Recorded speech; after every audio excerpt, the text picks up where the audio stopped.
Third question है, देखो इसमें क्या गिवन है, the average of 3 distinct real number is 28। हम पहले इसी स्टेटमेंट को देखते हैं। हमारे 3 डिस्टिंक्ट रियल नंबर्स हो सकते हैं ए बी सी, और एवरेज का फॉर्मूला क्या हो जाता है, एवरेज कुछ नहीं, सिंपल है, sum of all observations divided by number of observation. तो हमें तो 28 बता दिया गया है, तो अगर मैं इसको यहाँ पे सब्स्टिट्यूट कर दूं तो एवरेज मेरा कितना हो जाएगा, एवरेज कुछ नहीं, सम मतलब a plus B plus C divided by 3 numbers, और एवरेज तो मुझे गिवन ही है कितना है 28, तो 28 इंटू 3 जो कि मेरा a प्लस बी प्लस सी हो जाएगा, और 28 इंटू 3 कितना हो जाएगा मेरा 84। तो इतना तो मुझे पहली स्टेटमेंट से ही पता चल गया यहाँ तक, तो इसको मैं रेस कर देता हूँ। अब अगर हम आगे आगे चले, if the smallest number is increase by 7, हम मान लेते हैं कि इस तरीके का केस चल रहा है, मतलब a स्मॉलेस्ट नंबर है, if the smallest number is increase by 7, मतलब हम क्या कर दे रहे हैं, a प्लस 7 ये हमारा इंक्रीज कर दे रहे 7 से, एंड द लार्जेस्ट नंबर जो c है उसको हम 10 से रिड्यूस कर दे रहे हैं। The order of the numbers remains unchanged, मतलब अभी भी ऑर्डर सेम ही रहेगा, मतलब a अभी भी सबसे छोटा है, मतलब ये नंबर, और ये नंबर तब भी सबसे बड़ा है, और b तो बीच में ही है। Then the new arithmetic mean becomes 2 more than the middle number. अच्छा, जो नई अर्थमेटिक मीन आएगी वो कितनी हो जाएगी, बीच वाले नंबर से 2 बड़ी, मतलब नई अर्थमेटिक मीन कितनी आ जाएगी, b से 2 बड़ी, मतलब b प्लस 2।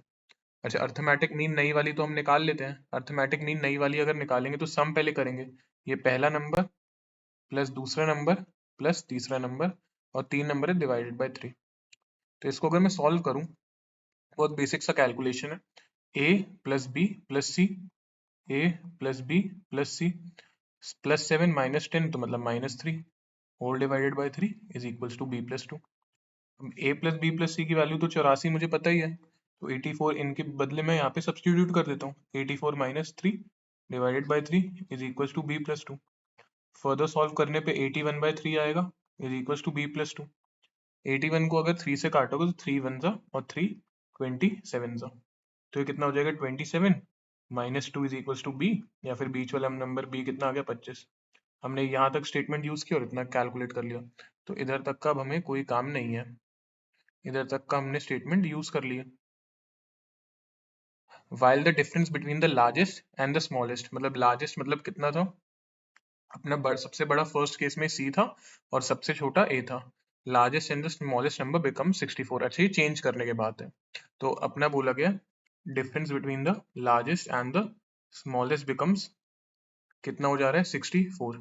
अच्छा, इस केस में अब लार्जेस्ट हमारा क्या रह गया, लार्जेस्ट हो गया हमारा c माइनस 10 चेंज होने के बाद, और स्मॉलेस्ट कितना हो गया a प्लस 7, और ये 64 गिवन है। फिर बेसिक कैलकुलेशन हो गया c minus 10 minus a minus 7 is equal to 64, या फिर c माइनस a कितना हो जाएगा, वहां पे जाके 10 और 7 प्लस होगा, तो बेसिकली 64 प्लस 10 प्लस 7, तो ये कितना हो जाएगा 64 प्लस 10 74, 74 प्लस 7 81, तो ये c माइनस n हो गया। तुमसे पूछा गया कि then the largest number in the original set of the 3 numbers, ये भी हम कैलकुलेट कर सकते हैं।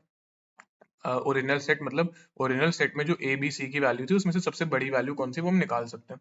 अच्छा, मेरे को बी जो 25 मिला है उसको मैं इधर तो यूज कर सकता हूँ, 84 is equal to A plus 25 plus C, या फिर ए प्लस सी कितना हो जाएगा 84 माइनस 25, जो कि कितना हो जाएगा 24 जाएगा तो 60 बचेगा, और 1 और जाएगा तो 59, ये मेरा ए प्लस सी आ जाएगा। अब मेरे पास ए प्लस सी भी आ चुका है, तो मैं यहाँ लिख देता हूँ ए प्लस सी कितना आ गया 59। अगर मैं इनको सॉल्व करूँ तो ये तो कैंसिल आउट हुआ, तो 2c की वैल्यू कितनी आ गई 81 प्लस 9 90 और 140, तो c तो मेरा आ गया 70 ओरिजिनल सेट में, c 70 निकल के आ गया। b मेरा 25 था, a भी कैलकुलेट कर ही लेते हैं, a की वजह से शायद मे भी जरूरत ना पड़े, लेकिन a भी हम कैलकुलेट कर ही लेते हैं। तो a नेगेटिव आएगा वैसे तो, क्योंकि अगर a को मैं सब्सटीट्यूट कर दूंगा कहीं पे भी तो a नेगेटिव ही आने वाला है।